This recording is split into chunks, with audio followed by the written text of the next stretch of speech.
1950년대 영국 컨테이너 운반선에서 선원 중에 한 명이 냉동 컨테이너에 들어가 있는지 모르고 문을 닫았다고 합니다. 다음날 선장이 문을 열어봤더니 안타깝게도 그 선원은 얼어서 죽고 말았는데요. 그런데 선장이 컨테이너 온도를 재어봤더니 온도가 19도였다고 합니다. 춥다고 생각한 선원은 상상적 오류에 빠져서 죽고 말았죠. 그만큼 우리의 뇌는 생각을 지배할 정도로 큰 역할을 합니다. 그럼 뇌를 잘만 사용하면 더 현명하게 투자하고 행복한 삶을 살 수 있겠죠. 오늘 영상이 여러분의 투자의 전환점이 되기를 바랍니다. 우리의 뇌는 참 복잡하고 다양한 자극에 반응하고 움직이게 되는데요. 오늘은 당신의 뇌는 최적화를 원한다에 나오는 7가지 물질 중에서 우리의 삶에 바로 적용해 볼 수 있는 필살기 같은 물질 3가지를 소개드려 보겠습니다. 기적의 물질이라고 불리는 3가지를 말씀드려 보면, 첫 번째는 투자를 잘할 수 있게 도와주는 도파민, 두 번째는 업무 효율을 3배 늘려주는 세로토닌, 세 번째는 꿀잠을 잘 수 있게 도와주는 멜로토닌입니다. 물질 이름을 들으면 왠지 복잡할 것 같죠? 제가 쉽게 풀어서 알려드릴 테니까 꼭 실행해 보시기 바랍니다. 시작 전에 이런 영상을 계속 받아보고 싶으시다면 구독과 좋아요 그리고 따뜻한 댓글 부탁드립니다. 여러분의 관심이 저를 행복하게 합니다. 감사합니다. 첫 번째로 투자를 잘하고 싶을 때 우리에게 필요한 도파민입니다. 도파민은 일명 행복물질이라고 불리는 놈인데요. 우리가 무언가 성취했을 때 해냈어라고 외치는 순간 도파민이 나오게 됩니다. 그럼 행복물질 도파민을 투자와 접목하면 어떻게 될까요? 워런 버핏의 자산 증가를 보면 장기 투자해야 되는 건 머리로 알겠는데 실천하기가 참 어렵죠. 도파민이 이를 도와준다면 그 어려운 일이 쉬워지게 됩니다. 워런 버핏도 이런 투자를 하지 않을까 조심스럽게 예측해 봅니다.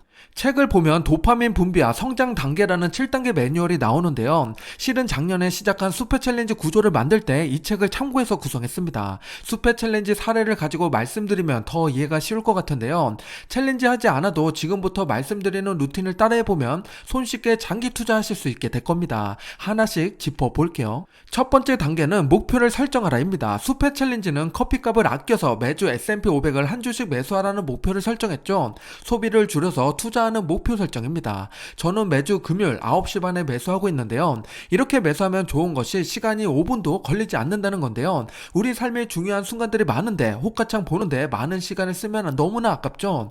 ETF 적립식 투자하시는 분은 쿨하게 매수해서 가성비 높은 투자하는 것이 좋은 선택입니다. 현재 한국판 S&P 500을 보면 가격이 12,000원에서 14,000원 정도 되죠. 이 정도 금액이면 일주일에 커피 3잔 정도 회사 탕비실에서 먹거나 혹은 집에서 텀블러에 타가며 만들 수 있는 돈입니다. 누구나 참여할 수 있는 챌린지죠. 원래 투자하려고 했던 금액이 아니라 소비를 줄여서 투자하는 거니까 더 편하게 투자할 수 있습니다. 두 번째 단계는 구체적으로 상상하라입니다. 소비를 줄여서 투자한 돈이 어떻게 불어나는지 구체적으로 봐야겠죠. 스타벅스 커피 기준으로 3잔을 아끼면 13,500원이고 이 돈을 매주 S&P 500에 투자하면 10년차가 됐을 때 원금은 702만원이고 전체 자산은 1,350만원까지 증가하게 됩니다. 이게 30년 차가 되면 원금은 2,100만원인데 우리 자산은 2억까지 늘어나게 됩니다. 단지 커피를 탕비실에서 타서 마셨을 뿐인데 2억이란 돈이 생겨나게 되는 거죠. 단순 소비로 없어질 수도 있었던 돈인데 무럭무럭 자라서 큰 돈이 되는 겁니다. 세 번째 단계는 반복적으로 확인하기입니다. 네이버 카페 수페 빌리지에 오면 저를 포함해서 매주 수페 챌린지를 인증하는 분들이 있습니다. 규격이 따로 있는 것이 아니고요. 그냥 편하게 캡처해서 올리시면 됩니다. 이렇게 함으로써 반복적으로 내가 매수하고 있는 것을 확인할 수 있게 되는 거죠. 심지어 혼자가 아니라 함께하고 있는 동료가 있기에 더욱 힘을 갖게 됩니다. 빨리 가려면 혼자 가고 멀리 가려면 함께 가야 한다는 말이 있듯이 우리는 멀리 가기 위해서 함께 달리자고요. 네 번째 단계는 즐겁게 실행하기입니다. 저는 커피를 자주 마셔서 커피 소비를 줄여서 투자하고 있는데요.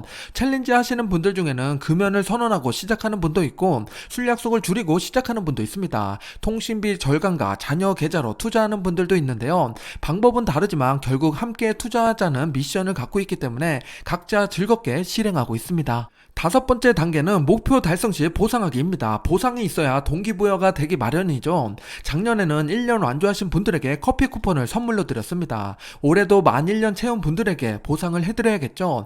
매년 달콤한 보상으로 챌린지를 독려하고 있습니다. 어떤 증권사 ETF 매수한다 이런 건 없으니까 부담 없이 하시면 됩니다. 보상은 그냥 제가 기분 좋아서 드리는 겁니다. 지금 수페 챌린지로 예를 들어 말씀드렸는데요. 내가 직접 투자하고 있는 것도 보상 체계를 만드는 게 좋습니다. 목표는 각자 다르겠지만 연금저축 1년에 600만원 채우기, 월 50만원 배당구조 만들기, SCHD 천주 모으기 등 다양하게 세울 수가 있습니다. 이에 대한 보상으로 호텔에서 커피 마시기, 첫 50만원 배당금 플렉스하기, 해외 여행 가기 등 내 취향에 맞는 보상을 세팅해 보시면 됩니다. 보상이 있어야 계속할 수 있는 장기 투자에 힘이 생기게 되니까 한번 생각해 보시기 바랍니다. 여섯 번째 단계는 더 높은 목표 세우기입니다. 목표를 달성했으니까 한 발 더 나아가야겠죠. 그래서 수페 챌린지로 S&P 500을 매수했었는데 저는 올해부터 나스닥 100이랑 SCHD를 추가했습니다. 추석이라서 이번 주는 금요일이 아니라 수요일에 3개 종목을 매수했고요. 매주 기계적으로 매수하고 있습니다. 더 높은 목표를 세웠으니까 현재 목표에 맞게 구체적인 상상을 해봐야겠죠. 3개 종목을 매수하면 4만원이 들어가게 됩니다. 각각을 3분의 1씩 투자했다고 가정하고 시뮬레이션을 한번 돌려볼게요. 10년차가 됐을 때 원금이 2천만원이 되고 총 자산은 4,400만원이 만들어집니다. 30년차가 됐을 때 원금이 6,200만원이고 총 자산은 자그만치 8억 5,900만원이 됩니다. 앞에서 2억 원이었는데 3배가 아니라 더 크게 성장했죠. 나스닥 100에 들어온 효과입니다. 그럼 SCHD가 들어왔으니까 배당도 나오게 되겠죠. 계산해보면 10년차의 월 배당 기준으로 5만원을 받게 되는데 30년차에 64만원까지 증가하게 됩니다. 왠지 꽁돈이 생기는 기분이 들 것 같은데요. 현재 2년차까지 진행 중이니까 28년만 더하면 됩니다. 더 높은 목표를 세울 때 나는 투자할 돈이 없는데 라고 생각하시는 분들도 있을 것 같은데요. 한 가지 중요한 투자금 이야기를 짚고 넘어가겠습니다. 현재 회사원이고 월급 300만원 받고 있다고 가정해 볼게요. 여기서 투자금은 3분의 1인 100만원을 진행 중입니다. 1년 뒤 보너스로 월급만큼 받고 임금 인상까지 진행돼서 월 30만원 정도 돈이 더 늘어나면 어떻게 하실 건가요? 여기서 보통 소비를 30만원 더 늘리게 됩니다. 왜냐면 인플레이션도 있기 때문에 소비를 늘리는 게 맞다고 생각하실 것 같은데요. 그런데 200만원 소비했을 때 인플레이션 5% 잡아도 10만원이면 충분합니다. 그 말은 20만원은 투자금으로 전환해야 된다는 이야기죠. 그럼 1년 뒤에 120만원이 되고 2년 뒤에는 140만원, 3년 뒤에는 160만원이 되겠죠. 이렇게 소비는 고정시키고 투자금을 늘리는 것이 가장 이상적인 투자가 됩니다. 더 높은 목표를 세울 수 있는 조건이 완성되게 됩니다. 지금까지 수페 챌린지를 구성하는 6가지 단계를 말씀드렸는데요. 마지막 7번째 단계는 1부터 6까지 계속 반복하는 겁니다. 그렇게 1년, 5년, 10년, 20년 지나면 우리의 자산은 워런 버핏 자산처럼 복리로 늘어나겠죠. 이렇게 도파민 분비 7단계를 활용해서 수페 챌린지를 하고 있습니다. 그날이 올 때까지 함께 지치지 말고 도파민 분비와 성장을 이뤄가자고요. 두 번째는 업무 효율을 3배 늘려주는 세로토닌입니다. 비이상적으로 많은 업무와 다양한 사람을 상대하다 보면 지치고 힘들 때가 있습니다. 하루 중 우리는 언제 가장 뇌가 활발히 움직일까요? 뇌의 골든타임을 알면 업무를 잘 배분해서 효율적으로 대응할 텐데 말이죠. 신기하게도 뇌의 골든타임이 진짜 있습니다. 업무 효율을 3배나 늘려줄 수 있는 시간인데요. 언제인지 바로 뒤에서 확인해 볼게요. 세로토닌이 활발히 분비되는 시간이 뇌의 골든타임인데요. 우리 일상생활에서 어디쯤에 세로토닌 분비량이 많을까요? 회사의 업무를 빠르게 처리하고 싶은 분은 일과 중이 좋을 것이고 새로운 무언가 배우는 분이라면 4시간이 주어지는 저녁 시간이면 좋겠죠. 그런데 안타깝게도 세로토닌은 아침에 일어나자마자 가장 격하게 나오게 됩니다. 즉 뇌의 골든타임은 기상 후 2-3시간인데요. 우리는 속상하게도 그 시간을 출근하는데 대부분 사용하게 됩니다. 뇌를 3배 더 활용하는 방법이 있는데 단 한 가지밖에 없는 겁니다. 새벽형 인간이 돼야 되는 거죠. 2시간 더 일찍 일어나야 우리의 뇌를 다른 사람보다 3배 더 활용할 수 있게 됩니다. 곰곰이 생각해보면 미라클 모닝, 새벽형 인간, 자기계발에서 계속 등장하는 단어죠. 다 이유가 있었던 겁니다. 새벽형 인간으로 성공한 사례는 너무나 많죠. 미라클 모닝을 이끌었던 김미경 님도 있고 새벽 출근했던 이건희 회장님도 있습니다. 해외로 나가면 팀쿡은 새벽 3시 45분에 일어나는 걸로 유명하죠.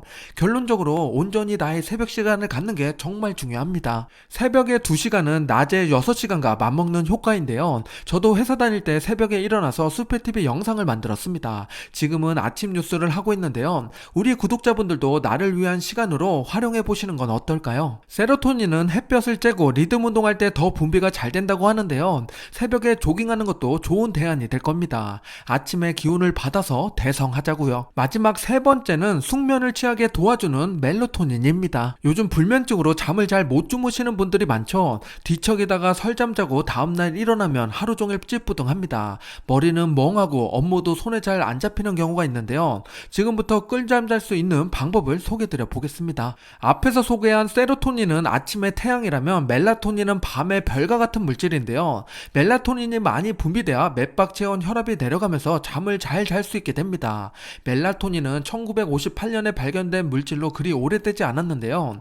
그런 멜라토닌이 어떻게 해야 잘 분비되는지 알면 숙면에 도움이 되겠죠. 그 방법을 알려드려 보겠습니다.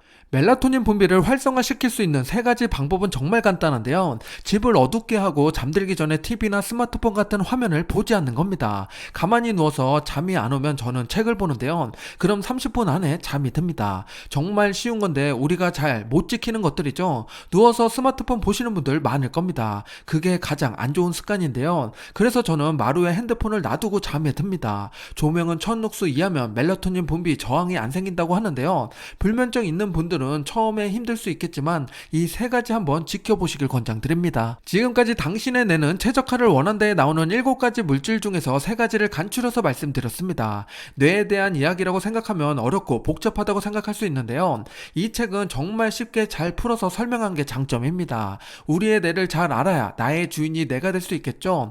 더 다양한 내용이 궁금하신 분들은 책을 한번 꼭 읽어보시길 권장드립니다. 112 멤버분들은 즐거운 독서 되셨나요? 뒤로 갈수록 조금씩 어렵죠? 1년 과정이라 레벨업 했다고 생각하시면 좋겠습니다. 긴 연휴 심심하지 않게 10월에 책을 배송 드렸는데요. 잘 받으셨나요? 이번 책은 투자에 도움되는 내용이 많으니까 꼭 완독하시기 바랍니다. 지금까지 수페였습니다. 오늘도 즐거운 독서 되세요.